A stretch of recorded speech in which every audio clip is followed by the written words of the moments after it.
Start करते हैं। आज हम न्यूमेरिकल्स करेंगे सर्कुलर डायनेमिक्स के। बहुत इजी क्वेश्चंस हैं, बिल्कुल भी डिफिकल्ट नहीं है। Please pay attention everyone. जो डिफिकल्ट होगा वो मैं सारी करूंगा वैसे तो एक्सप्लेनेशन के साथ। पहले क्वेश्चन पे ध्यान देते हैं। Let's start with the first. First कह रहा है a mass m is attached to a thin wire and whirled in a vertical circle. Vertical circle में आपने ऐसे मास को घुमा दिया। जब एक मास को आप वर्टिकल सर्कल में घुमाते हो, ये मास है, आपने इसको वर्टिकल सर्कल पे ऐसे घुमाया। वर्टिकल सर्कल में आपको क्या क्या बताया था? लोएस्ट पॉइंट पे जो वेलोसिटी होती है वो कितनी होती है?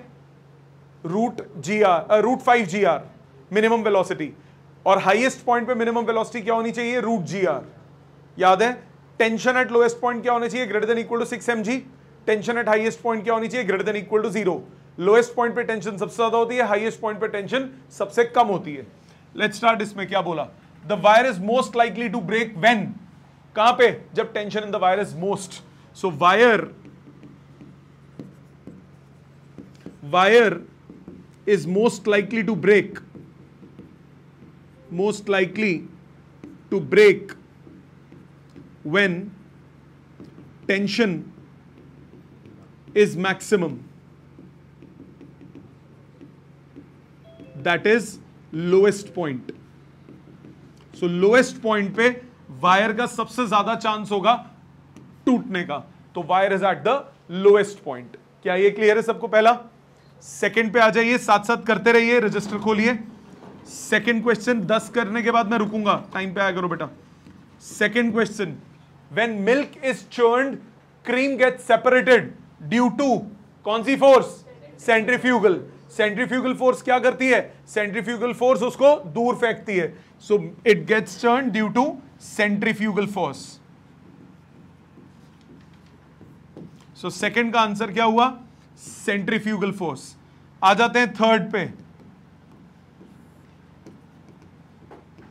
Third, particle of mass m is moving in a horizontal circle. Particle of mass m is moving in a horizontal circle of radius r with uniform speed when it moves from one point to the diametrically opposite point. अब ये एक एक करके करना पड़ेगा। Uniform speed, एक and से दूसरे एंड, वेलोसिटी क्या होती है? Along the tangent. Uniform speed से मूव कर रहा है, तो वेलोसिटी तो चेंज होगी ऑब्वियसली, पर स्पीड सेम रहेगी। क्या बोला आपको? चारों ऑप्शंस चेक कीजिए। Kinetic energy changes bye mv²/4। गलत। Kinetic energy remains constant. Constant क्यों रहेगी? क्योंकि स्पीड सेम है। काइनेटिक एनर्जी क्या होती है? Half mv²। स्पीड सेम है तो काइनेटिक एनर्जी कांस्टेंट नहीं होगी। आगे काइनेटिक एनर्जी कांस्टेंट होगी, चेंज नहीं होगी। Second part, momentum does not change. Momentum does change. Momentum is a vector, therefore it will change in magnitude. Magnitude change होगा, direction same रहेगी। दो parts clear? So momentum does not change is a wrong statement. Third, momentum changes by 2 mv। यहां का momentum mv, diametrically opposite and का -mv, change हो गया 2 mv। So momentum, change in momentum, ये हो गया mv माइनस ऑफ -mv, तो change in momentum हो गया 2 mv। बिल्कुल सही, C option correct. D option, kinetic energy changes by इतना, काइनेटिक एनर्जी तो चेंज ही नहीं होती। चारों समझ में आ गए कि क्यों कौन सा है? आ जाते हैं नेक्स्ट पे। 10-12 कर लूं छोटे छोटे, फिर उसके बाद आपको दूंगा टाइम, कोई लिखना हो तो। Fourth, what will be the maximum speed of a car on a road turn of radius 30 meter if the coefficient of इतना? Maximum speed, level curved road पे मैक्सिमम स्पीड का फॉर्मूला क्या होता है? √μrg। याद है? Rounding a level curved road, rounding a level curved road में maximum speed का फॉर्मूला क्या होता है, या v का फॉर्मूला क्या होता है? Less than equal to √μrg। So maximum speed हो गई √μrg। So square root of mu की वैल्यू 0.4, रेडियस की वैल्यू 30 मीटर, गधे की वैल्यू 9.8, ये आ गया अंडर रूट ऑफ 12 इंटू 9.8।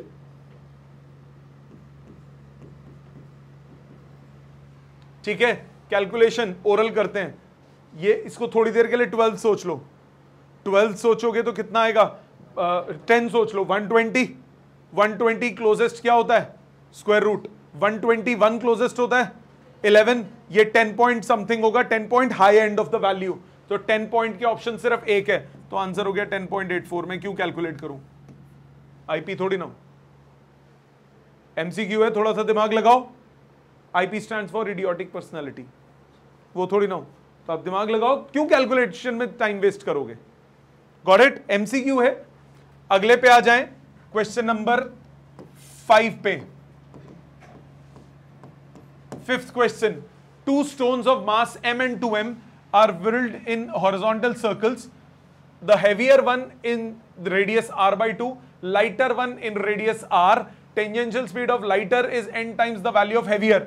कई बार क्या होता है, डाटा इतना सारा होता है ना, आप एक की वैल्यू दूसरे में डाल देते हो, तो बेटर रहेगा कि आप दोनों का डाटा बाइफरकेट कर लो और फिर उसके बाद जो करना है करो। पहले 3 डाटा की बात कर रहे हैं, स्टोन 1, स्टोन 2, मास की बात की है, स्पीड की बात की है, रेडियस की बात की है। अब देखते हैं दोबारा, 2 stones of masses m and 2m, m and 2m, horizontal circle, the heavier one with the radius r by 2। देखो उल्टा दे दिया, पहले इसका रेडियस दे दिया हेवियर का, अब आप जल्दी जल्दी कर देना तो आप इसमें लिख देते r by 2, तो डाटा ध्यान से अलग अलग करो। और लाइटर वन का रेडियस है r, the tangential speed of lighter stone is n times that of heavier stone. Heavier stone की v मान लो, इसकी हो गई nv, बिल्कुल सही लिखा है। अच्छा वो एक ही बात है, भावनाएं वही थी, ये रेडियस और ये स्पीड, ये डाटा अलग हुआ। आपको क्या बोल रहा है, हाँ, when they experience same centripetal force, centripetal force दोनों की सेम है, so m v square by r, इसका 2m v square by r by 2, r कटा, m कटा, v स्क्वायर कटा, क्या बचा, n square is equal to 4, बस, तो n आ गया 2, n आ गया 2, 2 2 है ऑप्शन, ये रहा डी, डंगर। ठीक है, समझ में आया। आ जाते हैं 6th पे।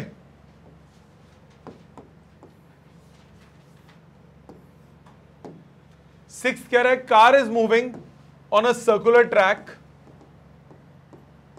Car is moving in a circular track, horizontal track of radius 10 meter with a constant speed of 10. A bob is suspended from the roof of the car by a light wire of length 1 meter. The angle made by the wire when with the vertical, circular horizontal track है, मतलब level road है, गोल ऐसे घूम रही है car, इस track पे car ऐसे गोल घूम रही है। जब कार गोल घूमेगी, कार में जो वो लगा होगा पेंडुलम, वो बाहर की तरफ पुश होगा ड्यू टू सेंट्रीफ्यूगल फोर्स। सो बाहर की तरफ लगेगी सेंट्रीफ्यूगल फोर्स, नीचे लगेगा वजन, और एक होगी टेंशन इन स्ट्रिंग। यहां तक मानते हो, यहां तक मानते हो। कार टर्न होती है तो आउटवर्ड जर्क मिलता है, आउटवर्ड जर्क क्यों मिलता है, सेंट्रीफ्यूगल फोर्स। तो वो जो बॉब अटैच्ड है उस पे बाहर की तरफ फोर्स लगेगी, जो कि क्या है, सेंट्रीफ्यूगल फोर्स। सेंट्रीफ्यूगल फोर्स कितनी होगी, mv square by R, velocity दी हुई है ना, दी हुई है mv स्क्वायर बाय आर। आपको थीटा निकालना है, टेंशन के कंपोनेंट्स करो, ये थीटा, ये थीटा, ये थीटा, टेंशन के कंपोनेंट्स क्या हुए, टी कॉस, और लेफ्ट साइड क्या हुआ, टी साइन। इक्विलिब्रियम की कंडीशन लगाओ, left equal to right, T sine theta equal to M V square by R, और T cos theta equal to M G. दोनों को डिवाइड करो, tan theta is V square by R G.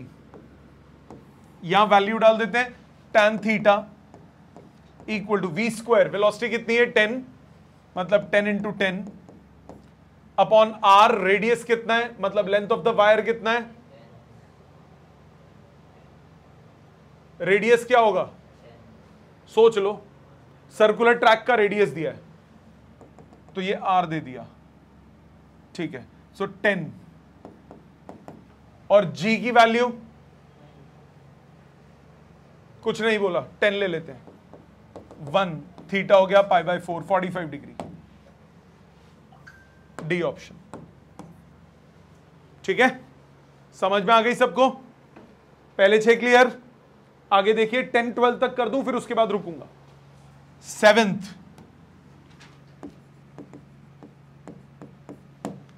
car of mass 1000 kg negotiates a banked curve of radius 90 meter on a frictionless road. If the banking angle is 45 degree, मौत का कुआं बनाया हुआ है, banking angle is 45 degree the speed of car, क्योंकि इसमें friction के बारे में कुछ नहीं दिया तो आप फ्रिक्शनलेस वाला केस कंसिडर करोगे। फ्रिक्शनलेस वाले केस में tan थीटा का फॉर्मूला क्या था, v square upon are G, याद है। If no friction is there, in the absence of friction,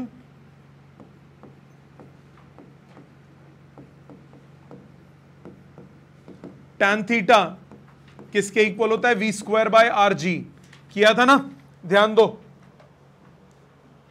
ये रहा, ये फ्रिक्शन वाला केस, फ्रिक्शन वाले केस में क्या आया था, आर जी sine minus mu cos upon cos minus mu sine पूरे का रूट, और अगर फ्रिक्शन नहीं होती तो क्या एक्सप्रेशन था, tan theta is v square by are G, या v हो जाता है root R G tan theta. ठीक है, याद आ गया। सो ये इसमें विदाउट फ्रिक्शन वाला केस लेंगे, विदाउट फ्रिक्शन वाला अगर जब हम केस कंसिडर करेंगे तो ये tan थीटा हुआ, आपको निकालना क्या है, स्पीड, v कितना हुआ, root R G tan theta, values डालिए, r की वैल्यू कितनी हो गई 90, गधे की वैल्यू 10 ले लेते हैं, tan 45 1, आंसर आ गया 30 metres per second, 30 metres per second, बंदर ऑप्शन नहीं। 5 कैसे, 5 नहीं होगा, मास का कोई काम नहीं है, मास का कोई काम नहीं है, रेडियस 90 मीटर है, फ्रिक्शनलेस रोड है, बैंकिंग एंगल 45 है, tan theta v square upon R G, v हो गया root R G tan theta, radius कितना है 90, g की वैल्यू अगर 9.8 नहीं भी लेता तो भी इतना ज्यादा फर्क नहीं आएगा, 9.8 10 ले लिया, tan 45 1 हो गया, थीटा 30, करेक्शन कर लो, इसका आंसर होगा बी ऑप्शन, करेक्शन कर लो अपने बुक्स में, ठीक है, इसका आंसर बी होगा, ये तो ऑब्वियस बात है। अगला मिस प्रिंटिंग होगी बेटा, करेक्शन कर लीजिए अपनी असाइनमेंट बुकलेट्स में। Answer number 8, a body of mass 0.4 kg is whirled in a vertical circle making 2 revolutions per second, radius of circle दिया हुआ है, tension in the string when the body is at the top of the circle, please ध्यान दीजिए, ऐसे गोल घुमा रहा हूं, ये रस्सी जब टॉप की बात करेंगे तो mg नीचे लगेगा, टेंशन नीचे लगेगा और सेंट्रीफ्यूगल फोर्स बाहर लगेगी, मानते हो,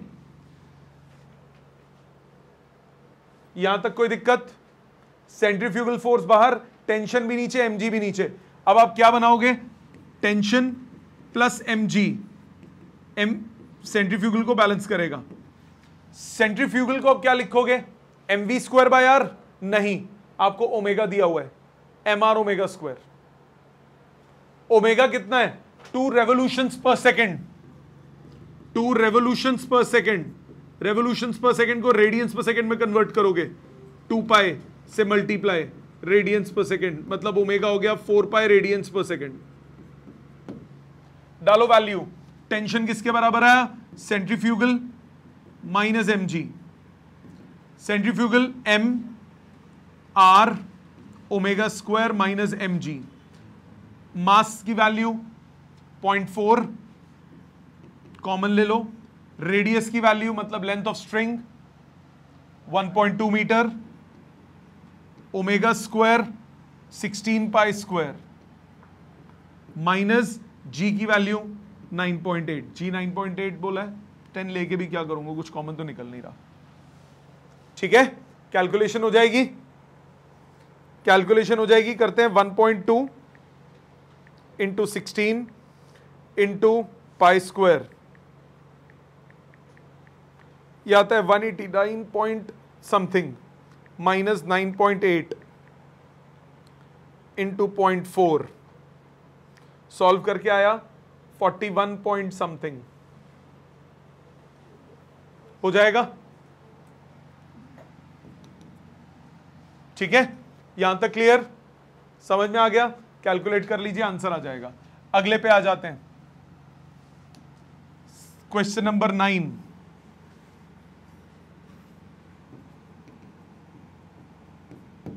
नाइन्थ कह रहा है, a 500 kg car takes a round turn of radius 50 metres with a velocity of 10 metres per second.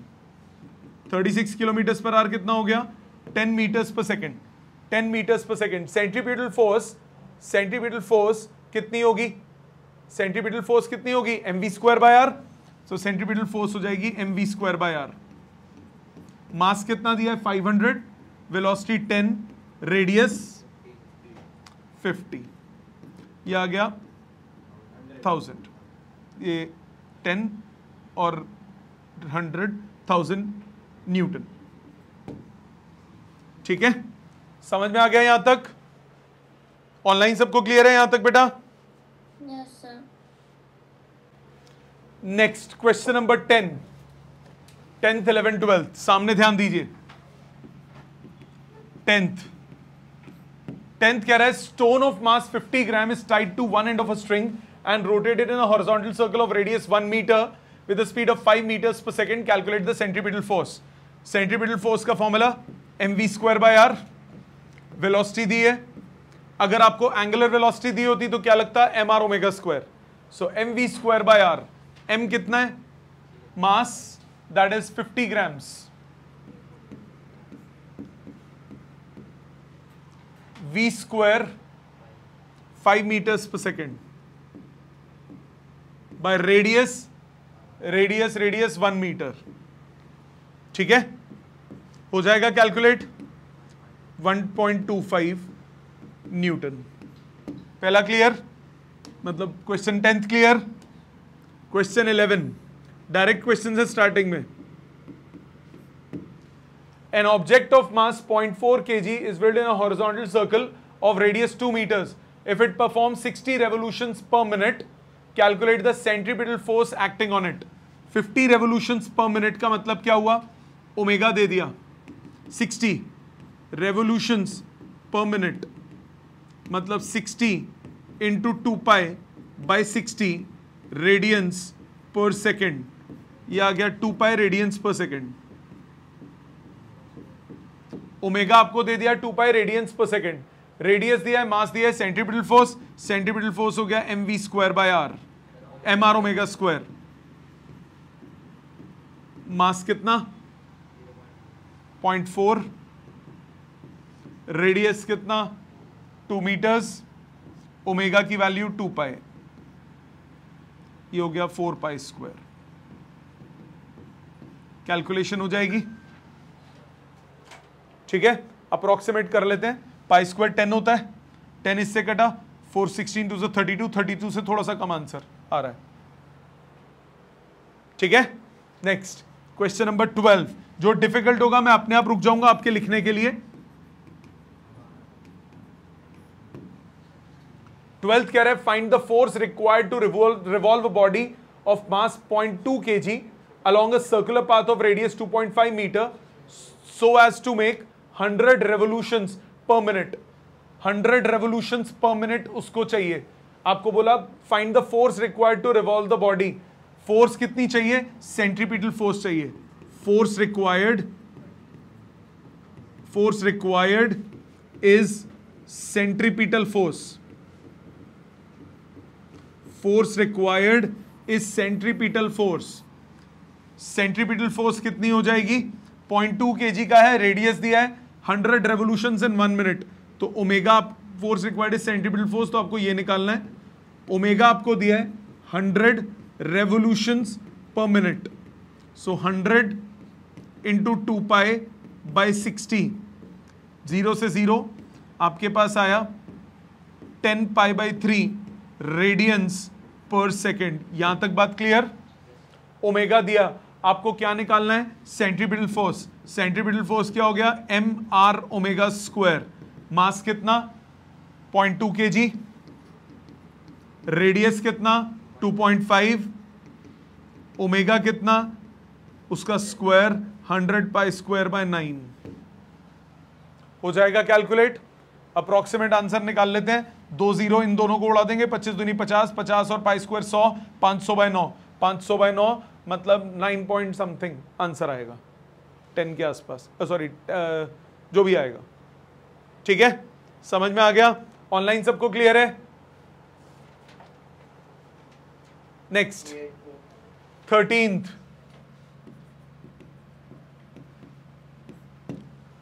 कह रहा है a stone of mass 0.5 kg tied to the end of string in a horizontal plane is whirled along a circle of radius itna with the speed itna. String can stand a maximum tension of 25 Newton. Predict whether the string will break or not. मेरे ख्याल से answers पलट गए, इसका उसमें आ गया, उसका इसमें आ गया।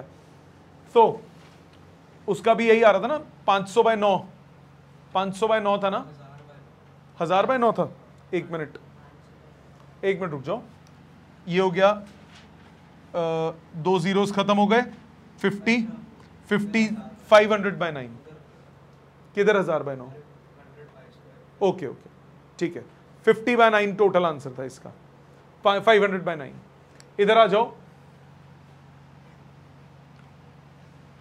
A stone of mass 0.5 kg is tied to the end of the string in a horizontal plane, is whirled along the circle of radius 1.5 meter with a speed of itna. The string can stand a maximum tension of itna. Predict whether the string will break or not.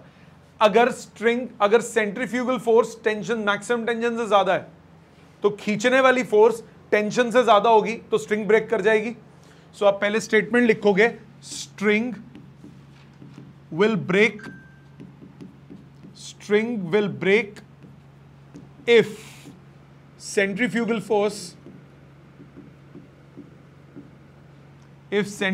force is greater than maximum tension। अब आप centrifugal force निकाल लीजिए। Centrifugal force हो गया mv square by r। Omega दिया है, velocity दी है, वेलोसिटी दी हुई है। मास कितना? 0.5 kg। वेलोसिटी का स्क्वायर 10 का स्क्वायर, रेडियस की वैल्यू 1.5 मीटर, तो ये आ गया 100 by 3, 33.33 newton, which is greater than maximum tension, therefore string will break. बात क्लियर? समझ में आ गया? अगला क्वेश्चन, इसमें होगा क्यों ऐसा? जब आप हॉरिजॉन्टल सर्कल में घुमाते हो तो बाहर की तरफ लगती है सेंट्रीफ्यूगल, अंदर सपोर्ट कौन प्रोवाइड करता है? टेंशन। तो अगर सेंट्रीफ्यूगल फोर्स टेंशन से ज्यादा होगी तो स्ट्रिंग ब्रेक कर जाएगी, अदरवाइज बच जाएगी। आगे आ जाओ 14th पे।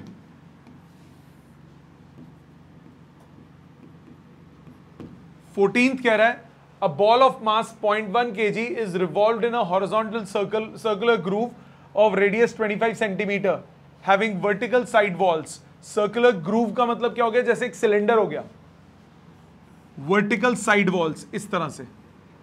मिक्सी सोच लो, बॉल, एक मिक्सी में बॉल डाल दी, अब क्या हुआ? Horizontal groove, circular groove of radius 25 centimetre, इसका रेडियस 25 सेंटीमीटर है, वर्टिकल साइड वॉल्स। जिस बॉल को आपने इसमें डाला, इस बॉल का मास है 0.1 kg। Find the contact force on the ball due to the wall. On the ball due to the wall. On the ball due to wall. On the ball due to wall. इसका मतलब ये ball है, जब ये गोल, if complete one round in 2.2 seconds, मतलब इसका गोल घूमने में स्पीड कितनी हो गई? स्पीड ऑफ रेवोल्यूशन वो हो जाएगा 2 पाई r बाय वेलोसिटी। रेडियस कितना इसका? 25 centimetre by velocity by time, speed निकालना ना, velocity upon time, distance upon time, time कितना है 0.2 सेकेंड्स, यही बोला है, ठीक है। सो 1/4 ये सॉल्व कीजिए, 0.2 0.025 पाई, ये स्पीड हो गया इतना मीटर्स पर सेकेंड। अब जब ये गोल घूमेगा तो इस पे बाहर की तरफ क्या लगेगा, सेंट्रीफ्यूगल फोर्स, तो नॉर्मल रिएक्शन किसके बराबर हो जाएगा, सेंट्रीफ्यूगल फोर्स के, और आपको यही निकालना है, क्योंकि आपको क्या निकालना है, वैसे तो वेट भी होगा पर वेट नहीं लेना, और वेट इसमें कॉन्टैक्ट फोर्स नहीं है, वेट तो वैसे ही एक्ट कर रहा है, तो वेट नहीं होगा, contact force on the ball due to wall, wall की वजह से सिर्फ एक ही लग रहा है, विच इज नॉर्मल रिएक्शन, और नॉर्मल रिएक्शन किसके बराबर है, सेंट्रीफ्यूगल के। सेंट्रीफ्यूगल क्या हो गया, m, इसको फ्रैक्शंस में कर लेते हैं रादर देन पॉइंट्स में करने की जगह, ये आ गया पाई बाई 10, 10 पाई, 0.2 पर चला गया ना, 10 पाई 0.2 था, 10 पाई, ओहो पहले मैंने गलत करके ऊपर गलत लिख दिया था, 10 पाई इंटू 0.25, 2.5 पाई metres per second, calculation error की थी मैंने, गलती से इसको ऊपर 0.2 नीचे 2 सोच लिया था, 0.1 ना, नीचे 0.2 है तो ऊपर जाके हो गया 10, 20/2 10 पाई, 10 पाई इंटू 0.25, ये 1/4 लिखता हूं, या जैसे मर्जी करो, 2.5 पाई आ गया, 2.5 पाई। सेंट्रीफ्यूगल फोर्स क्या हो गया, mv²/r, मास कितना 0.1 kg, वेलोसिटी का स्क्वायर, इसका स्क्वायर 2.5 कितना था, 2.5 कितना होता है 5/2, उसका square 25/4 pi square divided by radius, radius radius radius radius 25, 1/4, ये 4 कट गया, पाई स्क्वायर अप्रोक्सीमेटली 10 मान लो, 10 इंटू ये कट का 25, 25 से थोड़ा सा कम आंसर आएगा, कैलकुलेशन हो जाएगी, आंसर क्या है 24.65 आ रहा है। एमसीक्यू क्वेश्चन होगा, मैं कैलकुलेट नहीं करूंगा, मैं पाई स्क्वायर को 10 लेके अप्रोक्सीमेट वाला आंसर मार्क कर दूंगा। समझ में आई बात, लॉजिकली क्लियर। क्या हुआ, जब ये गोल घूमा, जैसे मिक्सी गोल घूमती है, तो अगर कोई बॉडी होगी तो उस पर बाहर की तरफ फोर्स लगेगी, जो बाहर की तरफ फोर्स लगेगी वही क्या होगा, नॉर्मल रिएक्शन, आपको नॉर्मल रिएक्शन निकालना है। गॉट इट, ऑनलाइन क्लियर सबको? Yes, sir. Next question number 15, 16, 15 पे ध्यान दीजिए। A car of mass 800 kg is moving with a maximum speed of 10 meters per second along a circular level track. Level track बोल दिया मतलब rounding का level curved road है, circular level track, मास दिया हुआ है, मैक्सिमम स्पीड दी हुई है। मैक्सिमम स्पीड का फॉर्मूला क्या होता है, root mu R G.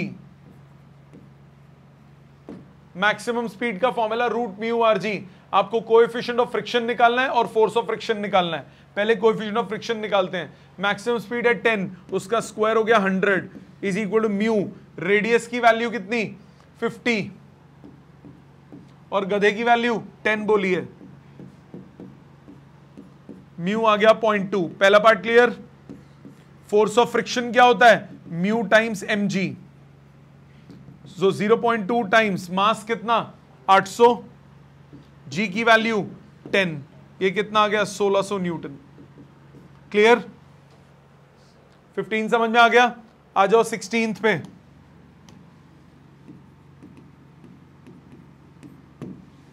Find the maximum speed at which a car can turn around a curve of 30 meter radius on a level road if the coefficient of friction दिया है। तो इसमें भी आपको मैक्सिमम स्पीड निकालना है। Maximum speed क्या होगा, root mu are G. Mu are G, mu की वैल्यू 0.4, रेडियस की वैल्यू 30, जी की वैल्यू 10 ले लेते हैं, कितना हो गया रूट 120, 10 पॉइंट समथिंग आंसर आ जाएगा। आ रहा है 11 से थोड़ा कम, रूट 121 11 होता है ना, सो 11 से तो सा कम आ रहा है आंसर। कैलकुलेशन हो जाएगी। आ जाते हैं 17th पे। 17, 18, 19 तीनों सिमिलर क्वेश्चंस हैं। एक मैं कर रहा हूं, दो आप करना, एक मैं कर रहा हूं, दो आप करना। आंसर नंबर 17, तीनों के लिए पहले कॉन्सेप्ट समझ लो, तीनों के लिए कॉन्सेप्ट समझ लो। जब आप बैंकिंग ऑफ रोड्स की बात करते हो, जब आप बैंकिंग ऑफ रोड की बात करते हो, रोड को एंगल पे उठा देते हो, सो टैन थीटा किसके बराबर होता है? V square upon are g के। क्योंकि जब आप बैंकिंग करते हो तो रोड बहुत ज्यादा एंगल पे नहीं उठाते। सो अगर एंगल छोटा है, अगर एंगल छोटा है, सो टैन थीटा और साइन थीटा बराबर ले लेते हो। एच हाइट अगर आपने उसको उठाया और एल रोड की लेंथ है, तो आपके पास ये हो जाएगा h upon l, h upon l हो जाएगा v square by are g. ये कॉन्सेप्ट यूज करते हो जब छोटा एंगल होगा। तो अब आ जाते हैं क्वेश्चन पे। क्वेश्चन नंबर 17 मैं कर रहा हूं, 18 19 आप करना, कॉन्सेप्ट लिख लेना साथ में। 17 में क्या बोला? The height of the curvature of the railway track at a place is 0.8 kilometers. A train is running at 220 meters per second. Height of curvature नहीं, रेडियस ऑफ कर्वेचर। मैं कहूँ 0.8 किलोमीटर की हाइट कैसे हो गई? रेडियस ऑफ कर्वेचर आपको दिया हुआ है, रेडियस ऑफ कर्वेचर दिया है 800 metre. Train is running at 20 meters per second. The distance between the two rails, two rails मतलब ट्रैक के दोनों एंड, जो दो वो होते हैं, क्या कहते हैं, आयरन के, जिसपे वो चलती है ट्रेन, मतलब आपको एल दे दिया, l track length, track length या ट्रैक विड्थ, एल ये कितना दे दिया? 1.5 metres, 1.5 metre. Find the elevation of the outer rail over the inner rail. आपको एच निकालना है, कितना ऊपर उठा होगा आउटर रेल, आउटर रेल कितना ऊपर उठा होगा, आपको सेफली चलना है। तो कुछ नहीं बोला, फ्रिक्शन का नहीं कंसिडर करोगे, आप क्या करोगे? Tan theta approximately equal to sine theta equal to H upon L is V square by are G. So H हो गया V square L by R G. V मतलब कितना? V 20। L की वैल्यू 1.5, रेडियस 800 मीटर, G की value 9.8, 0 0 0 0, 2 2 4 2 8, 1.5 upon 19.6 metres. समझ में आई बात? अप्रोक्सीमेट 1.5 अपॉन 20, 1.5 अपॉन 20 यानी 0.15 अपॉन 2, 0.15 अपॉन 2 कितना हो गया? 0.07, 0.075, उससे थोड़ा सा कम, 0.075 मीटर मतलब 7 पॉइंट समथिंग सेंटीमीटर। आर आंसर समझ में आ गया? क्लियर है? ट्रैक ऐसे सीधा है, उसको टेढ़ा करना है, तो एक साइड को ऊपर उठाना है ना, तो आपको एच निकालना है, तो मेरे को वो एच निकालना है। लॉजिकली क्लियर है? 17 कंसेप्ट लिखो और 18th और 19th अभी करो खुद। आगे देखिए 18 19 से पहले ये जो क्वेश्चन था ना, इसका आंसर मैच नहीं हो रहा, क्योंकि उस वक्त मेरे अप्रोक्सीमेट आया था पर नहीं है ये आंसर। ये हमने बिल्कुल ठीक किया है, ये आंसर में गलती है, चारों ऑप्शंस मैच नहीं हो रही। आंसर 71 पॉइंट समथिंग आएगा, ये आई गेस 4 की जगह 7 मिसप्रिंट है, 71 पॉइंट समथिंग आंसर आएगा। ठीक है, तो ये करेक्शन कर लीजिएगा अपने असाइनमेंट बुकलेट में। 8th में आंसर में मिसप्रिंटिंग है, 8th में 71 पॉइंट कुछ आएगा। ठीक है, इसमें एक और है, अगर इसी क्वेश्चन में रेडियस को 2 मीटर ले लूं तो आंसर 115.86 मैच हो रहा है। तो डिपेंड हो सकता है कुछ मिसप्रिंटिंग हो, पर कॉन्सेप्ट यही है। लॉजिक तो आ गया ना सबको समझ, हाईएस्ट पॉइंट पे करने का। तो नंबर्स में कुछ मिसप्रिंटिंग है, वो हो जाएगा। 16th के बाद आ जाएं, 16 नहीं, कौन सा कर रहे थे? 17 के बाद 18th, एक बार चेक कर लीजिए आपने कर लिया है तो। 18th क्वेश्चन कह रहा है find the angle of banking of curved road, curved railway track of radius 600 600 meters. If the maximum safety speed limit is 54 kilometers per hour, if the distance between the rails is 1.6, find the elevation of the outer track above the inner track. तो angle भी निकालना है, H भी निकालना है. तो पहले angle के लिए tan theta v square upon R G. Velocity कितनी दी हुई है? 54, मतलब 15 metres per second, divided by radius. Radius कितना दिया हुआ है? 600 मीटर्स. और g की वैल्यू 9.8. सो 15 इंटू 15 अपॉन 600 इंटू 9.8. 15 चौके 60, 40, 8, 3. सो 3 बाय 78.4. ये हो गया थीटा, tan थीटा. ठीक है, छोटा एंगल है, थीटा अप्रोक्सीमेट हो गया, यही एंगल, इतना जो भी ये वैल्यू आएगी इतना रेडियंस. एंगल छोटा होता है तो साइन थीटा tan थीटा दोनों बराबर होते हैं और वो थीटा के भी बराबर होते हैं रेडियंस में, पर एंगल अगर छोटा होता है. अब आपको h निकालना है. So 3 by 78.4, 3 by 78.4 is equal to h by l. तो h कितना हुआ? 3 बाई 78.4 इंटू लेंथ. लेंथ मतलब दोनों ट्रैक्स के बीच का डिस्टेंस, दैट इज 1.6. कैलकुलेशन हो जाएगी बेटा. आ जाते हैं अगले पे, 19th पे.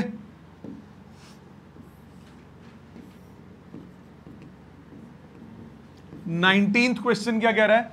अ train has to negotiate a curve of radius 400 metres. By how much should the outer rail be raised with respect to the inner rail for velocity. इतना distance दिया हुआ है. डायरेक्ट फॉर्मूले की फॉर्म में मैं लगा देता हूं. h की वैल्यू कितना निकाल लिया था? v square l by are g. Direct वैसे यूज नहीं कर सकते, आपको ये स्टेप शो करने पड़ेंगे. यहां मैंने तीनों के लिए कॉमन स्टेप शो कर दिए. तो v square l upon R G. Speed कितना है? 48. 48 का कन्वर्ट करोगे कितना आएगा? 40 बाई 3. So 1600 by 9. l दिया है 1 मीटर. रेडियस कितना दिया है? 400. और g कुछ नहीं बोला, 10 ले लेते हैं.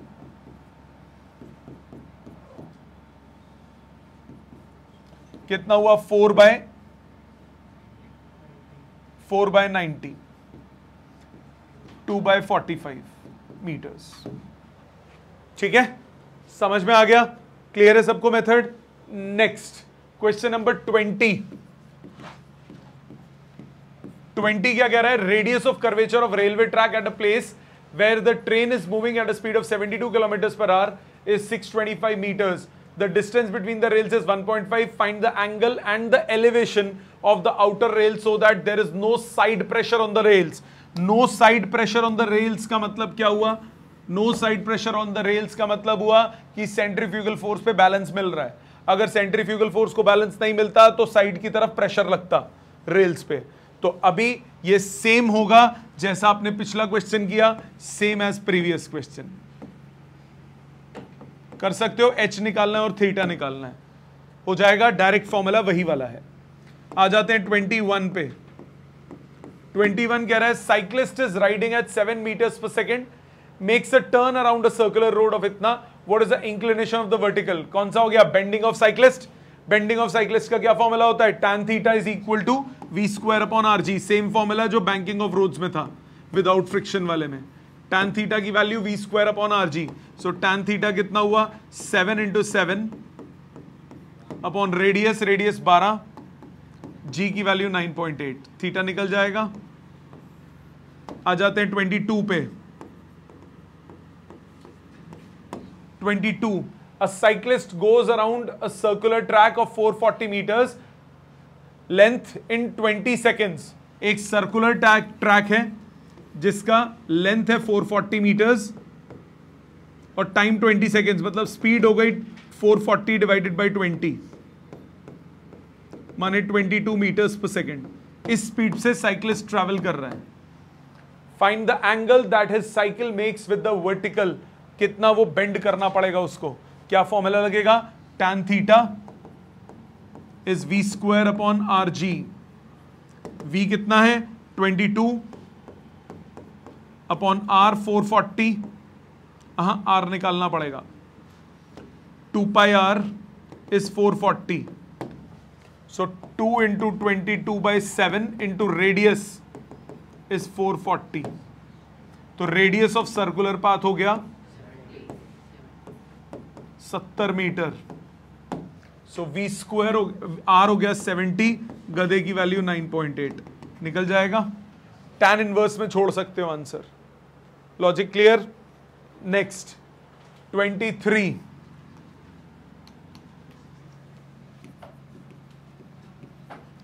23rd, what should be the velocity of an airplane at the top and the bottom of at top and bottom of a vertical circle of radius 300 meters? vertical circle है तो bottom पे velocity क्या होती है? √5rg, और top पे कितनी होगी? √rg। याद है? so velocity at top वो हो गया √rg। रेडियस कितना? 300 मीटर्स। g की वैल्यू 9.8 कैलकुलेट कर लीजिएगा। Velocity at bottom √5rg, so √5 into 300 into 9.8 calculate हो जाएगा। ठीक है। Next question number 24।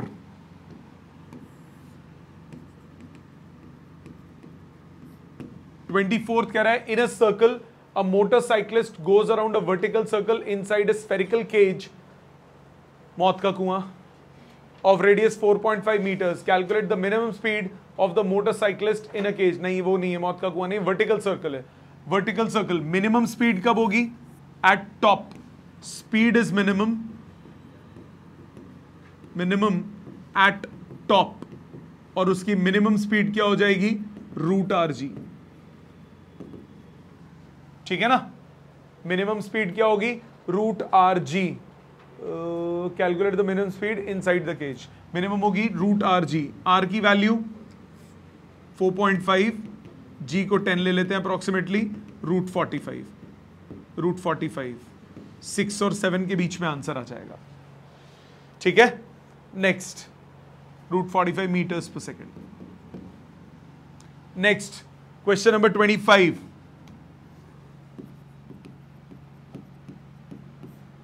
25th कह रहा है what is the minimum speed required at the bottom to perform a vertical loop if radius of the death well in a circus is 25।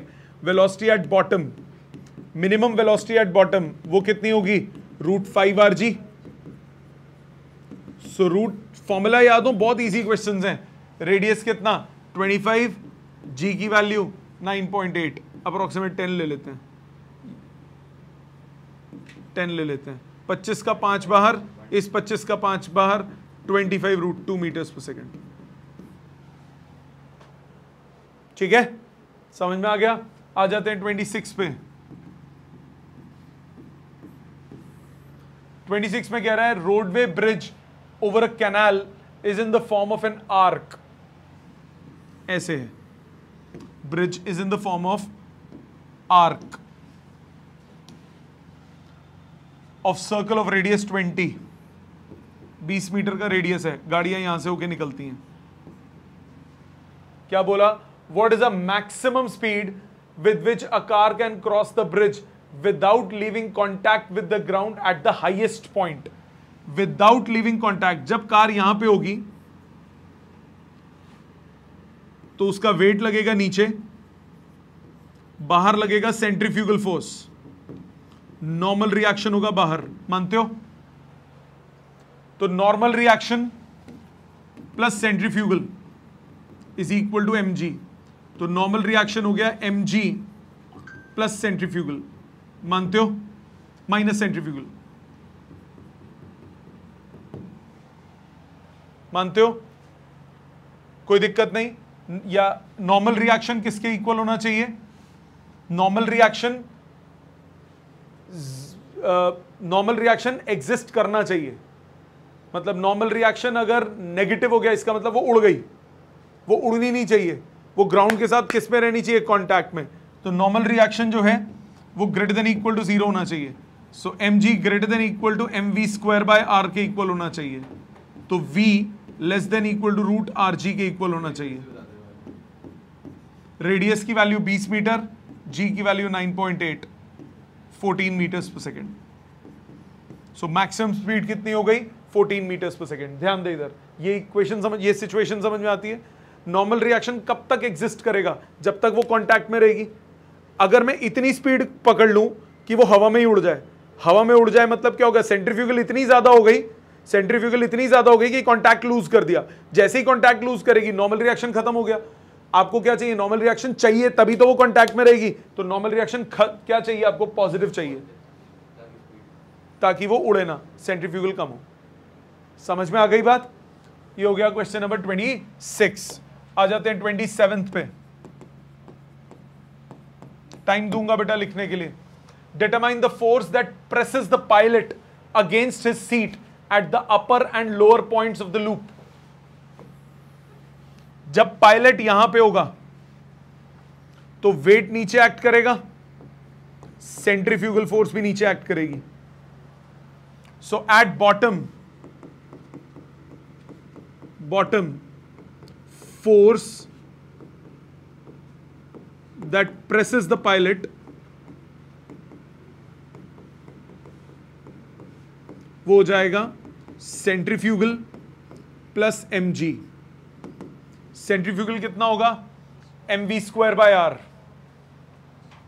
v कितना है, 360 kilometre per our. v है 360 into 5/18, 100 metres per second. v है 100 metres per second. Mass of pilot 75, v square 100 का square, radius 200 plus mg, g की value 10। मानते हो final results kgf में, तो g से ये इतना न्यूटन आएगा। g से अगर मैं डिवाइड कर दूं, 10 से डिवाइड कर दूं, ये आएगा 75। चलो पहले ऐसे ही रहने दो, 100 इंटू 100 बाई 200 प्लस 75 इंटू 10। 2 0 से कट गए, ये 2 इससे कटा 50। 10 से डिवाइड कर दो, इतना न्यूटन था आंसर। 10 से अगर मैं डिवाइड कर दूं तो 75 into 5 plus 75 kgf। 75 common, 75 into 6 बचा, 75 इंटू 6 कितना होता है, 75 इंटू 150, 150 450, 450 kgf। न्यूटन में भी निकाल सकते हो, kgf में, क्योंकि इस क्वेश्चन में कुछ बोला नहीं है, आपकी कॉल है। उसमें रिजल्ट kgf में था तो मैंने kgf में निकाला ताकि आपका आंसर मैच हो जाए। आप दोनों में निकाल सकते हो, न्यूटन में भी कोई दिक्कत नहीं है। दूसरा हाईएस्ट पॉइंट की बात करते हैं, तो लोएस्ट पे हुआ। जब वो हाईएस्ट पे होगा एरोप्लेन, तो mg नीचे एक्ट करेगा और सेंट्रीफ्यूगल ऊपर एक्ट करेगा। सो एट हाईएस्ट पॉइंट फोर्स कितना हो गया, सेंट्रीफ्यूगल माइनस वेट। सो ये सब सेम चलेंगे। 75 इंटू 5 निकाला था centrifugal, minus wait 75 kgf। 75 into 4 300 kgf। Newton में भी निकाल सकते हो, कोई दिक्कत नहीं है। समझ में आ गया। ये था क्वेश्चन 27।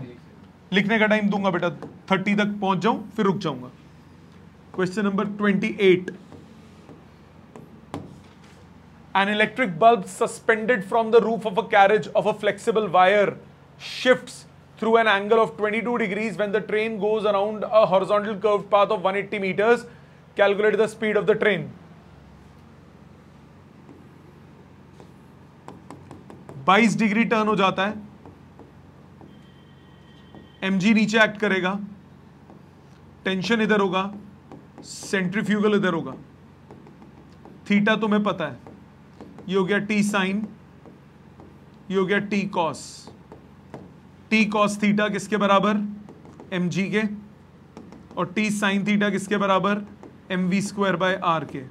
डिवाइड कर दो, tan थीटा आ गया v square by R G, v आ जाएगा root R G tan theta.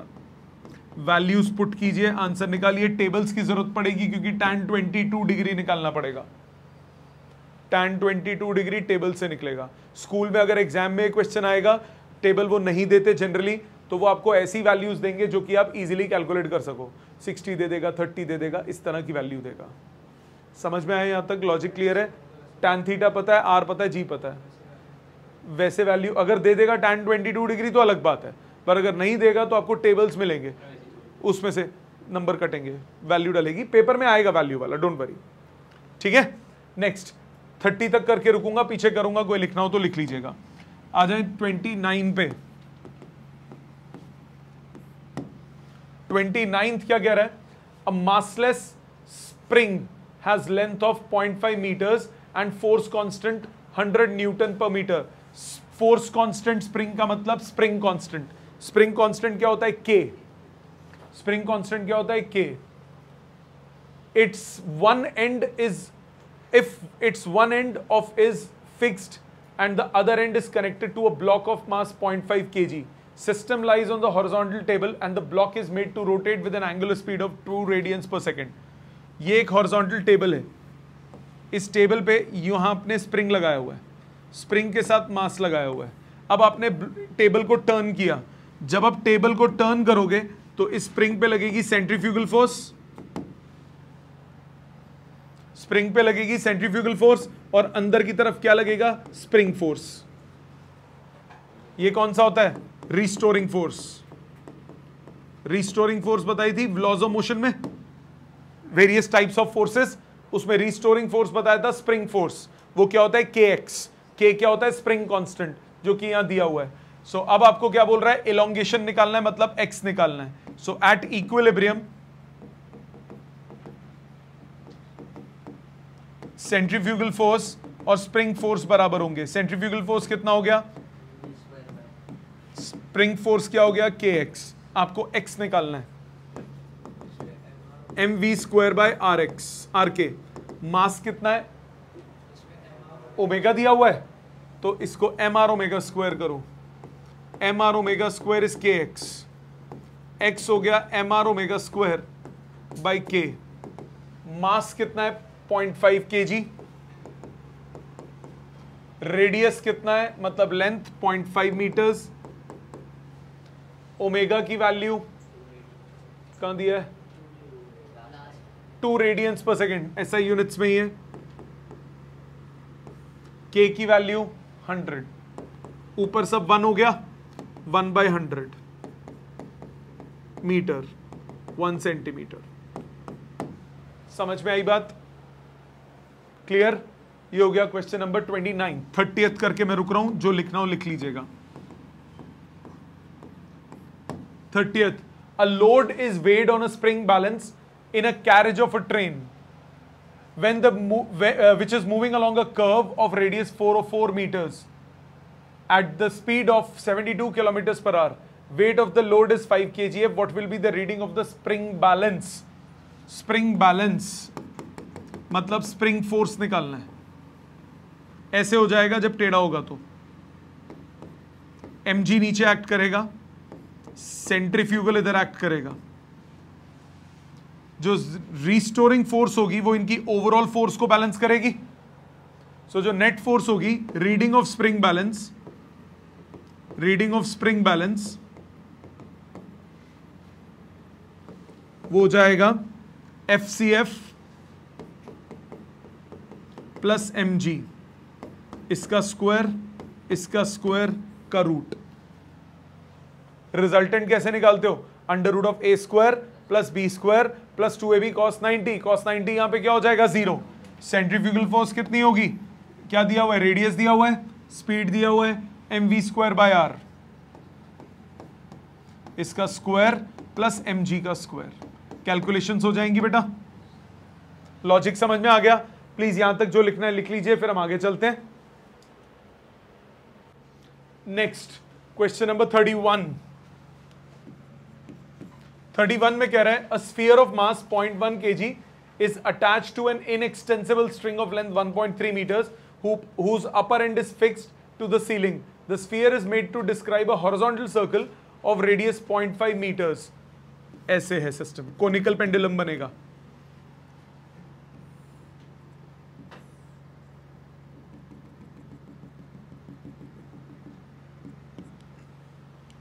String की लेंथ दी है, स्फीयर ऑफ मास 0.1 kg, उसको आपने अटैच किया, लेंथ 1.3 मीटर्स, और इससे अपर एंड फिक्स किया आपने सीलिंग पे। स्फीयर का जो रेडियस है सर्कुलर पाथ का वो है 0.5 मीटर्स। पाइथागोरस लगाऊंगा, ये आ जाएगा 1.2 मीटर्स। बाद में लगाएंगे, देखते हैं, जो जरूरत पड़ेगी तब देखेंगे।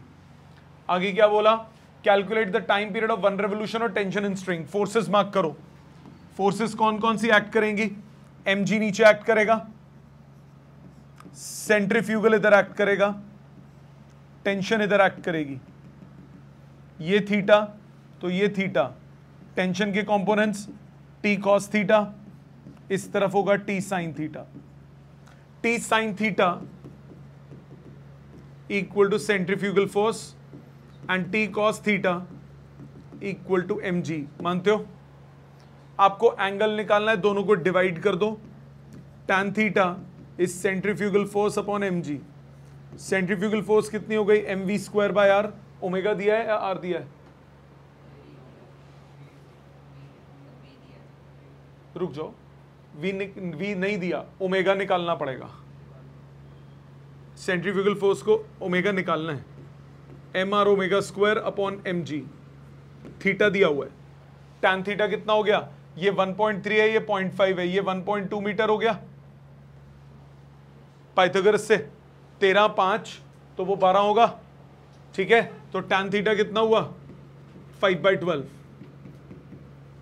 सो ओमेगा की वैल्यू कितनी आ गई, ओमेगा स्क्वायर आ गया 5/12 g/r। 5/12 गधे की वैल्यू बोलिए 10, चल ले लेते हैं 10। रेडियस हो गया, रेडियस कितना है 0.5, हाफ, ये आया 6।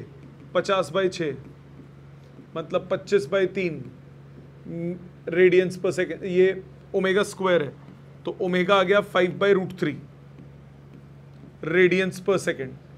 ओमेगा निकाल दिया, आपको निकालना है टाइम पीरियड। ओमेगा होता है 2π/t is 5/√3। So time period हो गया 2√3 π/5 सेकेंड्स। कैलकुलेशन हो जाएगी बेटा, ठीक है। आगे आओ, आगे क्या बोला, tension in string. Tension in string के लिए क्या करो, कोई भी इक्वेशन यूज करो, टी साइन इक्वल या t cos equal to mg use कर लो। टी ये टाइम पीरियड है, ओ ये कंफ्यूजन ना हो जाए, इस टाइम को मैं स्मॉल टी ले लेता हूं। T cos theta equal to mg। So t cos theta की वैल्यू कितनी हो गई, base upon hypotenuse 12/13 equal to mass कितना 0.1, जी की वैल्यू 9.8, तो टेंशन आ गया 0.98 इंटू 13/12, 1 के आसपास आएगा, 1 से थोड़ा सा ऊपर, ठीक है। समझ में आ गई बात। दो इक्वेशन, दो वेरिएबल सॉल्व करने हैं, क्लियर। या आप ऐसा भी कर सकते हो, दोनों को डिवाइड नहीं भी करते तो भी हो जाता, मैं उससे भी कर देता हूं, रुको, जैसे छोटा हो जाएगा उससे, उसकी जरूरत नहीं पड़ेगी डिवीजन करने की, क्योंकि आपको ट्रिग्नोमेट्री पूरी दी हुई है, आपको tan थीटा पता है 5/12। तो आप एक काम करो, t cos equal to mg से मैंने ये निकाल लिया, और t sine equal to this से टी की वैल्यू चाहिए होगी उसके लिए। T cos equal to mg से ये कैलकुलेट कर लिया, और फिर t sine theta equal to mr omega square centrifugal. पहले जो लिखा उससे भी कर सकते हो डिवाइड करके, इससे भी कर सकते हो। टी की वैल्यू कितनी हो गई, टी की वैल्यू है 0.98 इंटू 13/12, साइन थीटा हो गया 5/12, सेंट्रीफ्यूगल की वैल्यू हो गई m, r की वैल्यू 0.5 ओमेगा स्क्वायर। यहां से ओमेगा कैलकुलेट कर लो, साइन परपेंडिकुलर अपॉन 5/13, सॉरी 5/13। सो आपकी कॉल है, जैसे मर्जी करो। जो पहले किया उसमें मैंने क्या किया था, उसमें मैंने क्या अप्रोच लगाई थी, जो पहले लिखा उसमें मैंने बोला कि जी मेरे को टी नहीं पता था तब तक। जब टी नहीं पता था तो हमने दोनों इक्वेशंस निकाल के दोनों को क्या कर दिया, डिवाइड कर दिया। जो पहले किया उसमें यही काम किया था ना, पहले क्या किया, दोनों को डिवाइड कर दिया, डिवाइड करके टी एलिमिनेट हो गया, एलिमिनेट करके ओमेगा कैलकुलेट कर लिया और फिर सब्स्टिट्यूट कर दिया। कॉल आपकी है, जैसे मर्जी सॉल्व करो। ठीक है, आ जाते हैं 32 पे।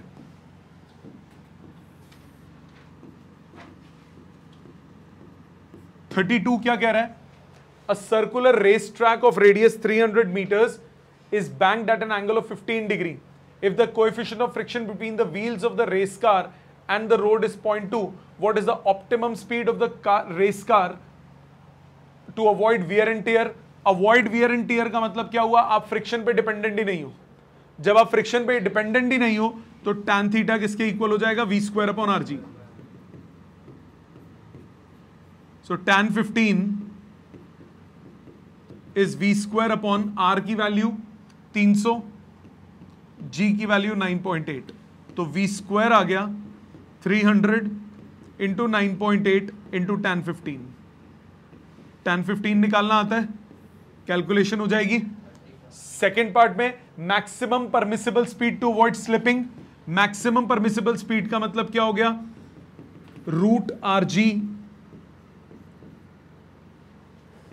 Sign theta minus mu cos theta, check करना फॉर्मूला उसका, cos minus mu sine upon cos minus mu sine upon sine theta plus mu cos theta. Direct values डालिए, आंसर आ जाएगा। ठीक है, समझ में आ गया कौन से पार्ट में क्या करना है। आपको बोला वेयर एंड टियर नहीं चाहिए, मतलब आप कार में बिल्कुल भी घर्षण नहीं चाहते, तो आप फ्रिक्शन पे डिपेंडेंट ही नहीं होना चाहते। जब फ्रिक्शन पे डिपेंडेंट ही नहीं होगे तो कौन सा फॉर्मूला हो जाएगा, v square upon are g. जब फ्रिक्शन पे डिपेंडेंट हो गए, मैक्सिमम कितना खींच सकते हो, उसके लिए आपको फ्रिक्शन वाला फॉर्मूला लगाना पड़ेगा। म्यू वगैरह सब पता है, पहले वही लिख रहा था मैं, क्योंकि आर जी टैन आता है ऊपर, ऊपर है sine plus mu cos, cos theta minus mu sine theta. ठीक है, समझ में आ गई सबको बात, अप्रोच क्लियर है। नेक्स्ट 33 कह रहा है the centre of gravity of a loaded taxi is 1.5 meters above the ground and the distance between its wheel is 2 meters. What is the maximum speed with which it can go around an unbanked curve of radius 100 meter without being turned upside down? The minimum value of the coefficient of friction is needed to speed. ये आपका rotational motion का question है, अभी छोड़ दीजिए इसको। इसमें torque का कॉन्सेप्ट लगता है, ये रोटेशनल का क्वेश्चन है। पहले एक बार क्वेश्चन पढ़ना, क्वेश्चन समझ में आता है क्या बोला है। एक गाड़ी है वो तेजी से रोटेट कर रही है। जब गाड़ी गोल घूमेगी तेजी से तो होगा क्या, जब गाड़ी गोल घूमेगी तेजी से तो होगा क्या, फोर्स लगेगी सेंट्रीफ्यूगल। सेंट्रीफ्यूगल फोर्स से गाड़ी पलट सकती है, सेंट्रीफ्यूगल फोर्स से गाड़ी पलट सकती है। सेंट्रीफ्यूगल फोर्स से गाड़ी पलटेगी, इसमें कंसेप्ट यूज होता है टॉर्क का, ये हम रोटेशनल में पढ़ेंगे।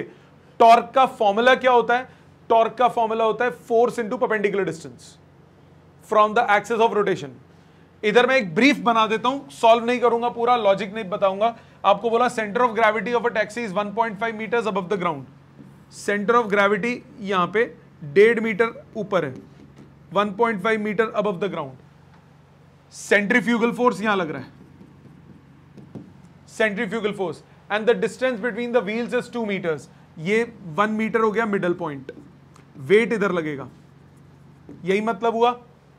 तो इसमें दो तरह के रोटेशनल मोशन आते हैं, दो तरह के रोटेशनल इफेक्ट आएंगे। सेंट्रीफ्यूगल की वजह से इस तरफ वो रोटेट करने की कोशिश करेगा और वेट की वजह से वो इस तरफ रोटेट करने की कोशिश करेगा। एक फोर्स लग रही है जो इसको ऐसे रोटेट करेगी, एक फोर्स लग रही है जो इसको ऐसे रोटेट करेगी। So for no overall rotation FCF into 1.5 must be equal to mg into 1। ये कंसेप्ट से होता है, नहीं कर रहा मैं, अभी सिर्फ ब्रीफ बताया ताकि आगे करेंगे तो काम में समझ में आ जाएगा, आगे पढ़ेंगे बहुत अच्छे से समझ में आ जाएगा। यहां तक क्लियर है सबको? यहां तक सब बच्चों को क्लियर है? ऑनलाइन सबको क्लियर यहां तक बेटा? Yes, sir. Yes, sir. अच्छा, इसमें एक और बात बोला, what minimum value would the coefficient of friction is needed for this speed. अब इसमें क्या करोगे, ये आपका रोटेशनल का नहीं है, इसमें क्या करोगे, v is equal to root mu are g, इधर से म्यू निकाल लोगे। पहले उसके लिए इधर से आपको v निकालना पड़ेगा, पहले v निकालना पड़ेगा इस स्टेप से, फिर यहां से v सब्स्टिट्यूट करके निकाल लोगे, पर ये अभी आपको नहीं करना, ये रोटेशनल में करोगे। आ जाते हैं 34th पे। 34th में क्या कह रहा है, a ball rolls down an incline plane from a height and then goes around a vertical circle of radius 1 metre. ये इंक्लाइन प्लेन है, बहुत इंपॉर्टेंट क्वेश्चन है, ये इंपॉर्टेंट क्वेश्चन है। एक इंक्लाइन प्लेन पे बॉल रोल करके नीचे आ रही है and then goes around a vertical circle of radius 1 metre. What should be the height of the incline plane so that the ball is able to go around the circle without leaving the track. H height निकालना है आपको। यहां तक आया और फिर ऐसे गोल track में घूम रही है ball. So for ball to complete circle, velocity at lowest point ये 5 GR होनी चाहिए। लोएस्ट पॉइंट पे वेलोसिटी कितनी होनी चाहिए, √5 GR। अब √5 GR आपकी लोएस्ट पॉइंट पे वेलोसिटी होनी चाहिए। ये ए पॉइंट मान लिया, इसको लोएस्ट पॉइंट बोल दिया। Applying conservation of energy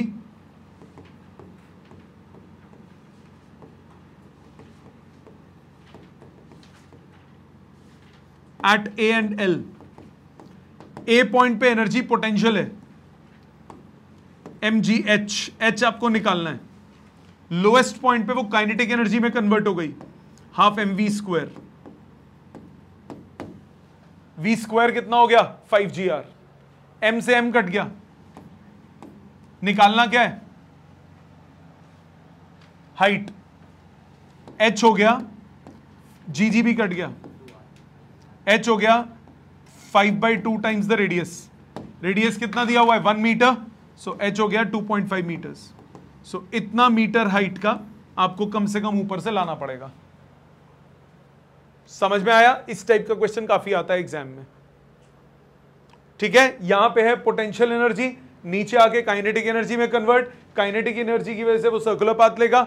circular path के लिए लोएस्ट पॉइंट पे स्पीड कितनी होनी चाहिए, √5 GR कम से कम वैल्यू यूज कर ली। Got it? Next 35, 36। Disk revolves with a speed of 33 1/3 revolutions per minute. Omega दे दिया 100/3 revolutions per minute, मतलब 100/3 into 2π/60 radians per second, माने 10/9 pi radians per second। ये revolution दिया। It has a radius of 15 meters. Two coins are placed at 4 and 14 meters away from the center of the record. If the coefficient of friction between the coils and the itna, what is that? Which of the two coins will revolve? ये coin है, अगर ये r distance दूर में रखता हूं, centrifugal बाहर लगेगा, फ्रिक्शन अंदर लगेगा। For coin to revolve condition क्या आएगी, friction greater than equal to centrifugal. अगर सेंट्रीफ्यूगल ज्यादा हो गया तो क्या हो जाएगा, उड़ जाएगा। फ्रिक्शन कितना होता है, mu mg greater than equal to mv²/r। mm cut गया, आपको क्या निकालना है, radius. So r mr omega square, omega given है, mm कट गया, so r less than equal to mu g/ओमेगा²। तो वो रिवॉल्व करेगा जिसका radius less than equal to mu कितना है, 0.15, जी कितना बोला, 10 ले लेते हैं, ओमेगा की वैल्यू 100π² / 9, 81, 9 नहीं 81। पाई स्क्वायर को 10 से काटो, ये आ गया सॉल्व करके 1.5 into 81 divided by 100 divided by 3.141 divided by 3.141, ये आता है 0.123, 0.r लेस देन 0.123 मीटर्स। दोनों ज्यादा है, दोनों ज्यादा है। एक का डिस्टेंस कितना है 4, एक का कितना है 14। ये मीटर में कैलकुलेट हुआ है। कैलकुलेशन दोबारा, सब कुछ मीटर्स में था क्या? रेडियस 0.15 लिया मैंने, ठीक है। रेडियस भी 81 क्या है 9 था वो, ठीक है। सो ये आ गया 0.123, मतलब r हो गया less than equal to 12.23 centimetres. मतलब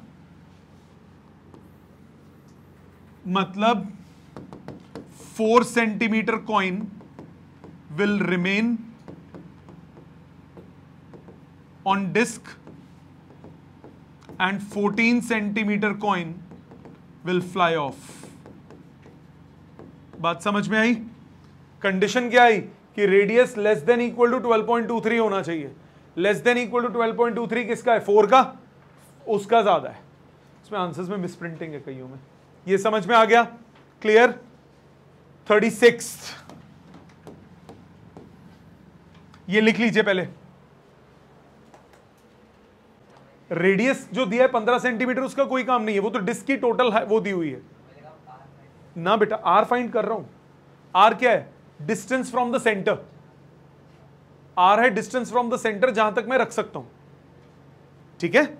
वो तो वो चाहिए 15, ये 15 रिडंडेंट डाटा है, इसका कोई काम नहीं है, ठीक है। अगला देख लो पहले। आंसर 36 कह रहा है a block of mass 10 kg is in contact against the inner wall of a hollow cylindrical drum. एक हॉलो सिलेंड्रिकल ड्रम है, ये हॉलो सिलेंड्रिकल ड्रम है of radius 1 meter. The coefficient of friction between the block and the inner wall of the cylinder is 0.1, ठीक है। The minimum angular velocity needed for the cylinder to keep the block stationary। ये कितना तेज घूमे कि block इससे चिपका रहे। अब फोर्सेस मार्क करो। बाहर कौन सी फोर्स लग रही है? सेंट्रीफ्यूगल। अंदर लगेगी नॉर्मल रिएक्शन, एक लगेगा वेट, और यहां आ जाएगा फ्रिक्शन। नॉर्मल रिएक्शन हो गया सेंट्रीफ्यूगल के बराबर, तो फ्रिक्शन हो जाएगी mu times centrifugal. Mu times आपको ओमेगा निकालना है, एम आर ओमेगा स्क्वायर। ये हो गई force of friction. So block को रिमेन होने के लिए mu m are omega square, mu m are omega square greater than equal to M g होना चाहिए। एम से एम कट गया, आपको निकालना क्या है? आपको ओमेगा निकालना है। Omega greater than omega square greater than equal to g upon mu r. यहां तक बात समझ में आती है? Omega square greater than equal to g upon mu r. So omega square greater than equal to 10 upon mu की value 0.1, radius की value कहां है? Radius 1 metre. So omega square greater than equal to 100. So omega greater than equal to 10 radians per second. So minimum omega कितना होना चाहिए? 10 radians per second. समझ में आ गई बात? क्लियर? फ्रीक्वेंसी बोली होती, आरपीएस वगैरह में होता तो ओमेगा को 2 पाई इंटू फ्रीक्वेंसी लिखते, और फिर रेवोल्यूशन या रेडियन, जिसमें भी यूनिट्स पे डिपेंड करता है कि आपको कन्वर्जन्स कैसी करनी है, ठीक। अगले पे आ जाएं। 37, 38 दो क्वेश्चंस बचे हैं बस। 37th बहुत प्यारा क्वेश्चन है। 4 kg block in the figure is attached to a vertical rod by means of two strings. When the system rotates about the axis of the rod, the two strings are extended as indicated in figure. How many rotations per minute must the system take in order that the tension in the upper string is 60? What is the tension in the lower string? Please ध्यान दीजिए।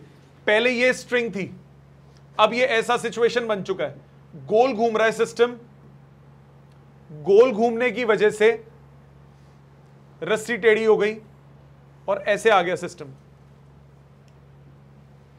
ये ऐसे क्यों होगा?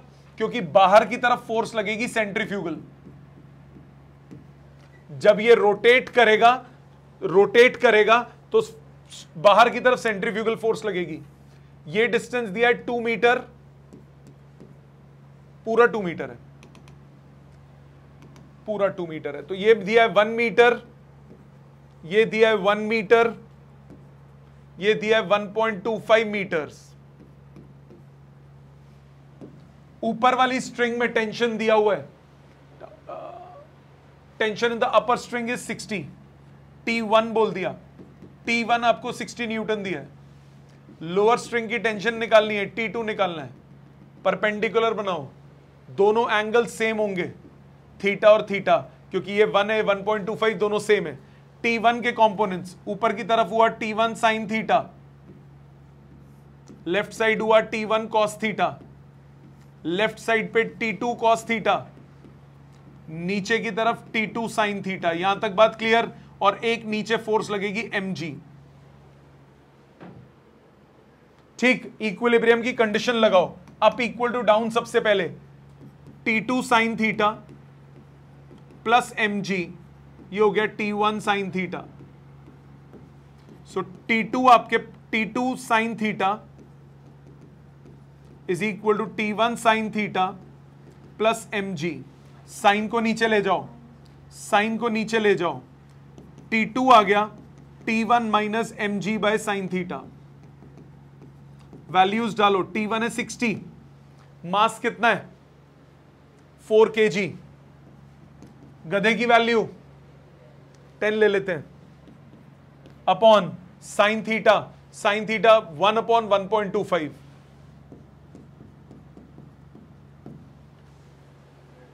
ठीक है, कितना आया? T2 की वैल्यू कितनी आई? T2 की वैल्यू आई 60 माइनस 12.5, उनको 4 से मल्टीप्लाई करो 50, आंसर आया 10 न्यूटन। 11 आ रहा है क्योंकि उसने 9.8 लिया होगा। ठीक है, यहां तक बात क्लियर? ये हो गया T2 की वैल्यू। आगे क्या बोला? टेंशन निकल गया, और क्या निकालना था? ओमेगा निकालना है। अब इधर आ जाओ, सेंट्रीफ्यूगल फोर्स, इसको कौन बैलेंस करेगा? T1 कॉस और T2 कॉस। सो FCF ये हो जाएगा T1 cos theta plus T2 cos theta. So MR omega square is T1 plus T2 cos theta. So omega square आ गया 1/mr into T1 plus T2 cos theta. Value डाल दो, 1/m, m is 4 kg। Radius मतलब ये distance, ये कितना है? ये डिस्टेंस कितना है? एक काम करते हैं, इसको r ले लेते हैं, बाद में देखते हैं। r नीचे, T1 प्लस T2 कितना हो गया? 60 प्लस 10 70। कॉस क्या होता है? Base upon hypotenuse. So r upon 1.25। r की जरूरत ही नहीं पड़ी कैलकुलेट करने की, कट गया। नहीं तो पाइथागोरस से गधा हूं कि मैं r निकालूं? निकाल सकते हो, मना नहीं है, बाद में काटना ही है। मैंने कॉस देख लिया था, तभी नहीं डाली वैल्यू मैंने कि r कट जाएगा। कितना आया? 70 अपॉन 1.25 का डबल 2.5 इंटू 4 5। कितना आया? 14। ओमेगा आ गया √14 रेडियंस पर सेकेंड। 4 से थोड़ा सा कम रेडियंस पर सेकेंड है, उसने रेवोल्यूशन पर मिनट में निकाला है। कोई बात नहीं, हम तो इसमें निकालेंगे। ठीक है, अगर रेवोल्यूशन पर मिनट में कन्वर्ट करना है तो 60 से मल्टीप्लाई 2 पाई से डिवाइड। उल्टा रेडियंस पर सेकंड को कन्वर्ट करना होता है, रेवोल्यूशन पर सेकंड को करना होता है तो क्या करते हो? 2 पाई से मल्टीप्लाई 60 से डिवाइड। अब रेडियंस पर सेकंड को अगर रेवोल्यूशन पर सेकंड में कन्वर्ट करना है, 60 से मल्टीप्लाई 2 पाई से डिवाइड, रेवोल्यूशंस पर मिनट में कन्वर्ट हो जाएगा। नहीं करो, जरूरत नहीं है, बोला नहीं है क्वेश्चन में ओमेगा निकालने को। बोला है? नहीं बोला? हाँ बोला है, रेवोल्यूशन पर मिनट बोला है, तो कन्वर्ट करना पड़ेगा। समझ में आई बात? लास्ट क्वेश्चन पे आते हैं। A small block of mass 1 kg slides along the frictionless loop to loop track as shown. ऊपर से नीचे आ रहा है, नीचे से फिर इधर ऐसे गोलू घूम रहा है. Figure A as shown in figure A. दूसरी फिगर में से नहीं, as shown in figure, ठीक है. A part, if it starts from rest at P, what will be the resultant force acting on Q? What will be the resultant force acting on it at Q? Q पे force निकालनी है. At what height above the bottom of the loop should the block be released so that the force it exerts against the track on the loop equals its weight? Please दिमाग लगाइए. Easy question है. Please दिमाग लगाइए, 2 minute है आपके पास. सामने ध्यान दो. क्वेश्चन में आपको बोला a small block of mass m slides down the frictionless loop to loop track as shown in figure. यहां बना लेता हूं मैं figure.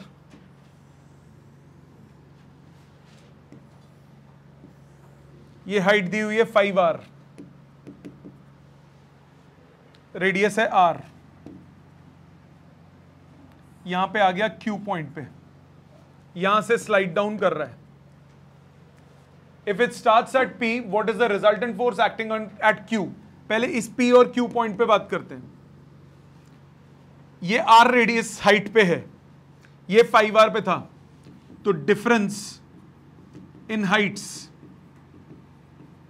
Of P and Q ये हो गया 4r. Loss in potential energy is gain in kinetic energy.